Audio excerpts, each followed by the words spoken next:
What up, baby? It's your boy, the ATX Junior, back with another video. And y'all know what week this is, baby. It's Let me not curse, okay? This video. I've been doing that a lot lately, but y'all know what it is, man. It's South Carolina week, all right. And honestly, we're supposed to win this game. Everybody knows we're supposed to win this game. How? I don't know. I mean, don't get me wrong. They did battle Alabama, right? But despite that, this game is a week by week feel. You feel me? Like, you can't really judge a team off of the last week necessarily, depending on the team. Unless you're Oklahoma, because you can judge that offense. It's been pretty consistent lately. But either way, positivity. We're not focusing on the negative this week. We're not bashing our offense this week. We're just going to try to figure out what needs to be done to get the dub. So how do I feel we can win this game? Obviously, defense has to continue to be what it's been. It don't look as good, but I mean, when you're on the field so long, then that's what happens. But at the end of the day, we all know that our defense is definitely them ones. You know what I'm talking about? So I'm not concerned about the defense. Only way that I'll be concerned about this defense is if our offense can't get a glimpse of just daylight out there. Like, can we move the ball a little bit? Can we not go 3 and out? That's my concern this game. Again, I'm not the person that's going to sit here and just be super hopeful over something that I haven't seen all year. I'm not a fool. I'm not dumb. We're not stupid. So have I lost hope in this offense? Somewhat, but let's focus on what this offense does great, or not great. They don't do anything great, don't get me wrong. But what does this offense do good? We learned against the Texas game that we can run outside the tackle. So guess what? I want to see more of that. We learned in the Auburn game that we can move the ball if we're moving quick. With the quick screens, with the quick slants, And also another thing that you can tell a huge difference between the Auburn game and the Texas game is when you give Michael Hawkins the green light to just run the ball or just throw the ball, like instead of making them make that decision, things seem to move a lot smoother. So I expect to see that as well out of our offense, For some reason, I mean, and he's a kid. He's young. I mean, this is his 3rd game starting. So what do you expect? I mean, we had high hope for Jackson Arnold. We felt like Jackson Arnold was going to be able to get this offense since it was a very similar offense to the Jeff Lebby offense. But now that you take a look back at that Jeff Lebby offense and you take a look at this current offense, it's really night and day. I mean, Jeff Lebby utilized the jet sweep a lot. Kind of too much, don't get me wrong, but he utilized it. He utilized the quick screens. Just getting the ball out the quarterback's hands like that, and that's something that I could see benefiting Michael Hawkins Jr. So obviously we're not offensive coordinators here. We're not calling the plays. We can only hope. So what I'm hoping to see against this a good South Carolina team, don't get me wrong, is movement. Let's move the ball. Let's be fast. Let's be quick. And I am not a fan of the hurry up offense at all.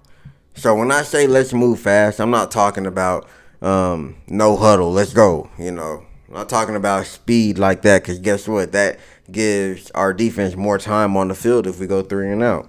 When I'm talking about quick, I'm talking about the quick game. Like I was just got through explaining. Screen plays, slants, curls, outs, quick outs, 5 out. You know what I'm saying? Like, that's what I want to see. Don't make Michael Hawkins try to read go through 1, 2, 3, 4, 5. Like, let's not do that. He's not going to have the time to do that. We understand that this offensive line, for some reason, is not, even though these are the guys that they want, it's not what we expect from an Oklahoma offensive line. They have fallen short so far this year as an Oklahoma offensive line because we are OLU at the end of the day, and it's not looking that way. So let's do what's best for our offensive line, our quarterback, and our banged up receiving core, and our running backs. And you know what that is? What's best for Michael Hawkins? 1, no RPO. 2, get the ball out of his hands as quick as possible. What's best for our offensive line? We can't get any type of push in the interior. So what's best for that? Let's utilize the fact that we can't block the outside. So let's run to the outside. Let's do those stretch plays. They looked good against Texas before we gave up on it. Let's utilize that. All right, that's going to help our running backs, and that's going to help our offensive line. And then on top of that, giving Michael Hawkins the ability to get rid of the ball like that is also going to help our offensive line. But not only that, it'll help our receiving core as well. Yes, they're banged up, but they're still freaking talented.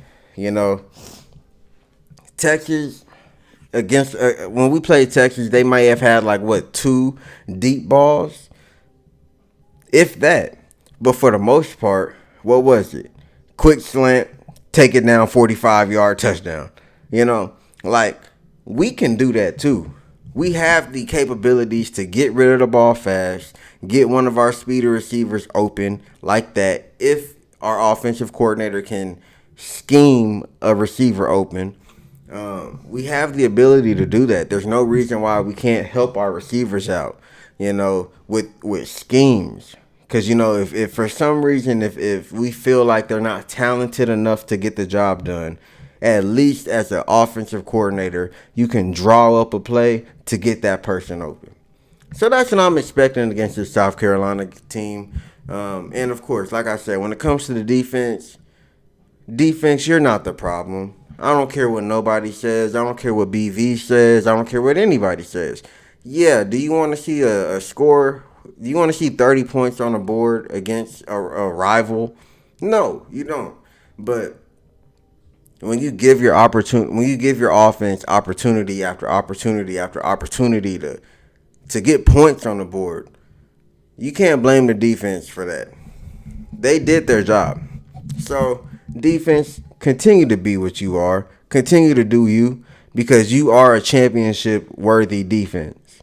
It's just unfortunate that we don't have an offense to match with it.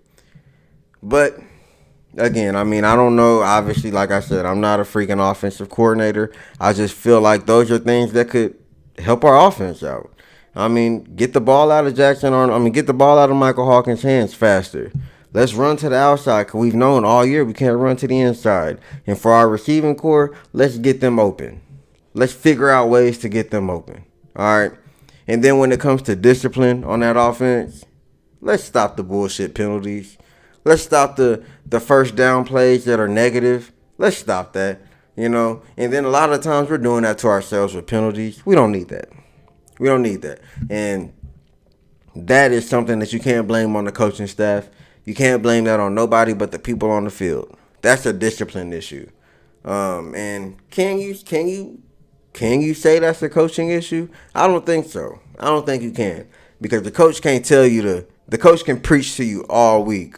Be disciplined. Be disciplined. Be disciplined. But it's up to you to be disciplined. All right. But that's all I got for y'all, man. We're going on 10 minutes here. But yeah, just wanted to, y'all let me know how. I wanted to just give a little, how I feel we can win this game, And honestly, that same game plan can work for the rest of the year, I feel. And then every once in a while, put a deep ball in there. We want to see that deep ball. We know we got the guys that can clearly, you saw the Auburn game. Hester, wide open, deep ball. Thompson, wide open, deep ball, even though it didn't connect. But we got the guys that can do it. So let's give them an opportunity. But in order to set that up, we have to establish the quick game. We have to make those safeties cheat up. We have to make those cornerbacks play press coverage. And you know why they would do that? Because the quick game. So guess what? That can set up the deep ball. And that's another problem. And then I'm not gonna ramble. This is the last thing I'm saying. But that's another problem with this offense that, I feel like we're all kind of realizing. There's no plays to set up other plays. Like it's like you're just calling random plays. You're not calling a play to set up another play later on in the game.